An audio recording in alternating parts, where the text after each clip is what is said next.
Si Robert ang una kong pag-ibig. At dahil mahal na mahal ko siya, nagpakasal ako sa kanya. Kahit hindi pa ako nakakatapos ng kolehiyo. Salamat na lamang at sa kabila ng lahat, pinag-aral pa rin ako ni inay. Subalit, isang masakit na pangyayari ang naganap sa amin.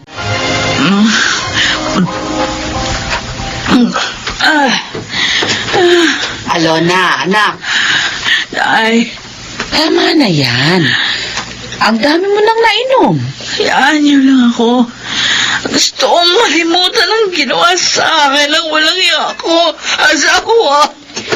Kapag nagkasakit ka, lalo ka lang pagtatawanan ni Robert at ng babae niya. Lalo na pag nawala ka. Napakasakit. Wala akong alam na pagkukulang ko sa kanya para ipagpalit ako sa malandi pala naming kumare. Kalimutan mo na ang lalaking yon. Ibuhos mo ang iyong oras sa iyong trabaho at sa anak mo si Lexie. Madaling sabihin yan. Pero ang hirap gawin. At anong gusto mong mangyari? Ang mawala ka dito sa mundo, ganon? Inay. Anak, kapag nangyari yun, makapagpapakasal na si Robert at ang kabit niya. At siya, kukunin din niya ang inyong anak.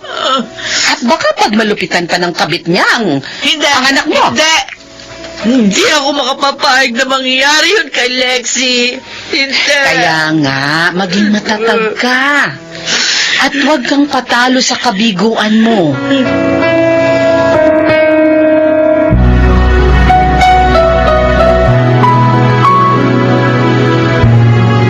Para sa aming magandang manager. Oh, 3 red roses. Bakit mo ako binigyan nito, Conrad? Naliligaw ka ba sa akin? Oo. Noon pa, may damdamin na ako sa iyo. Pero binata ka. Samantalang ako may asawa at anak na. Niloko ka niya. Pinagtaksilan. At ilang taon na rin kayong hiwalay. Kung bibigyan mo ko ng chance, handa akong maging mabuting asawa sa iyo. At ulirang ama naman sa iyong anak. I never hurt you. Conrad. So please, Alona, give me a chance.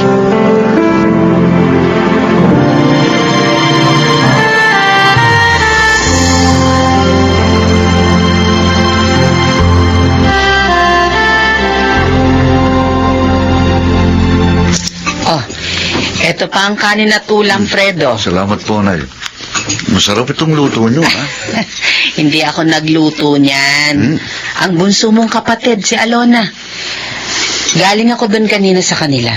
At ayan, pinadalan nga tayo ng ulam. Kumusta naman ho siya? Maayos naman. Siguro nga si Conrad ang para sa kapatid mo. Nakita mo naman, 3 taon na silang nagsasama. Pero masaya pa rin sila ni Alona. Ganun ho ba? Kain pa. Kung ganun ho, talagang wala siyang alam. Ha? Bakit? May alam ka bang masamang ginagawa ang bayaw mo? Si Conrad, Nay. Oh. Tulad din siya ni Robert. Papaero din siya. Ano? Totoo pong sinasabi ko. Pinagtataksilan ni Conrad ang aking kapatid.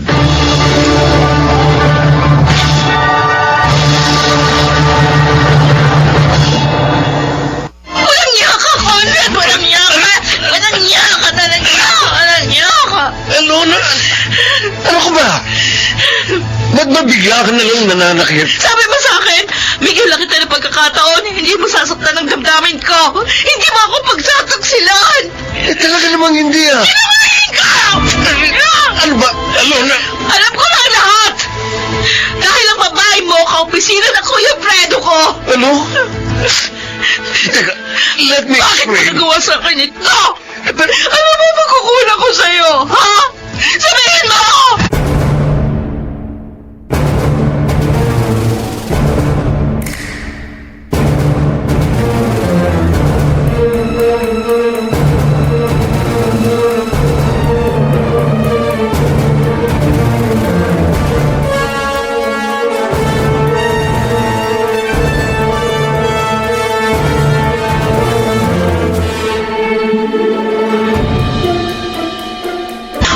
Lexie, ano bang nangyari? Bakit pinapunta mo agad ako dito sa inyo? Lola Tonya, Oh. naapoy po ng lagnat si Mami. Ha? Pinaiinom ko po siya ng gamot sa lagnat pero ayaw naman po niya. Ano? Kaya nga po tinawagan ko na kayo. Ay, pambihira yung mami mo. Oo. Eh, si Carlo, anong ginagawa? Napatulog na po ng yaya niya. Lola, nag-aalala po ako kay Mami. Ay, ako. Siguro po kaya siya nagkakaganon. Sobra siya nasaktan sa ginawa ng daddy ni Carlo. Lola, tulungan po ninyo Mami ko.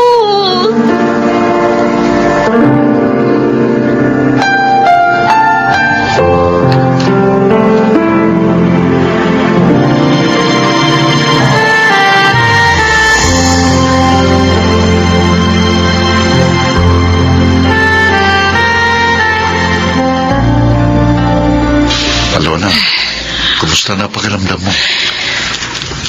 Kuya, anak naman. Lakasan mong loob mo. Tama si Nay. Alalahanin mo, dalawa ng anak mo ngayon. Nahihirapan ako, Kuya Fredo. Inay, bakit ba lagi na lang ako niloloko ng mga minamahal ko? Hindi naman ako pangit para paglaruan nila. Naging tapat din ako. Kapatid, wala sa iyong diferensya. Ay, Nakakaya mong sabihin, may mga kabaro ako na hindi marunong makontento. Kahit na nga lahat, ginawa mo na para sa kanila. isipin mo na lang na kailangan ka ng mga anak mo, Alona. Para makayanan mo ang pinagdaraanan mo ngayon.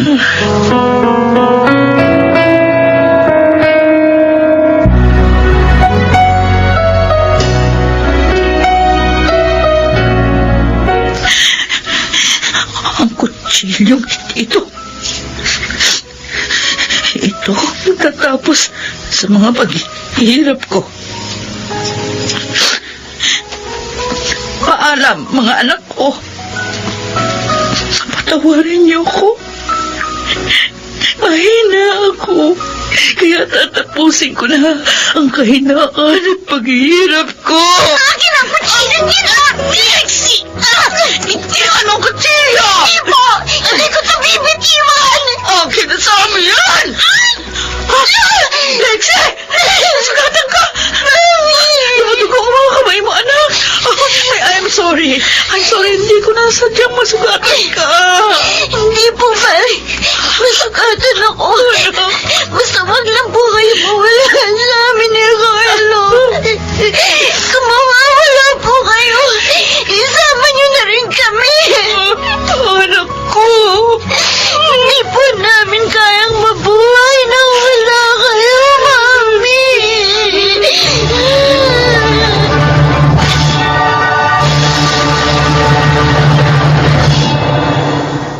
Doon ho kayo matutulog kina Alona mamaya, Nay.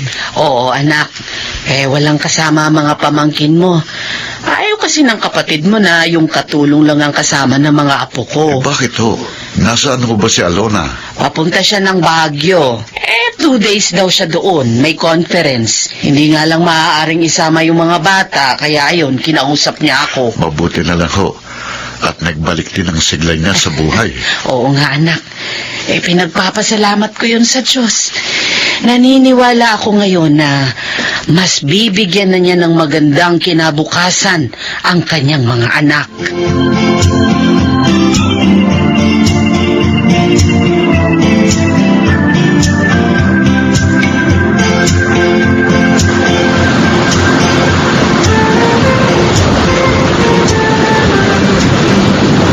Talaga, Carlo? May award ka uli sa graduation niyo? Siyempre ate, mana ako sa inyo matalino. Yabang mo, ha? Totoo lang ang sinasabi ko. Oo na. I'm sure matutuwa si Mami pagdating niya dahil sa good news mo. Yun naman talaga ang gusto natin, di ba ate? Ang mapasaya si Mami. Oo, Carlo. Dahil isa siyang mabuting ina. Sa kabila ng mga kabiguan niya, sinikap pa rin niyang maitaguyod tayo.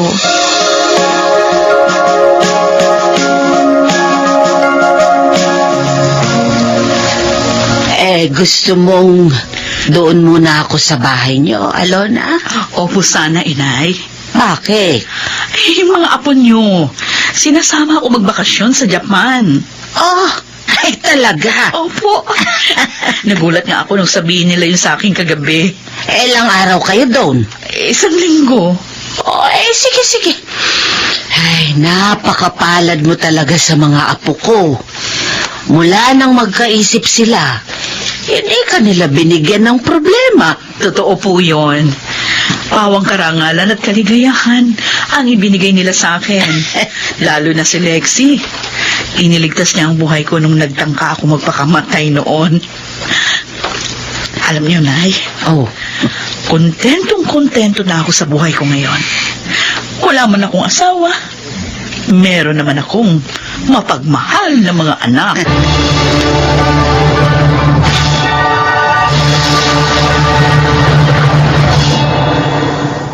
May pamilya na ngayon si Lexi at tanging si Carlos na lamang ang aking kapisan.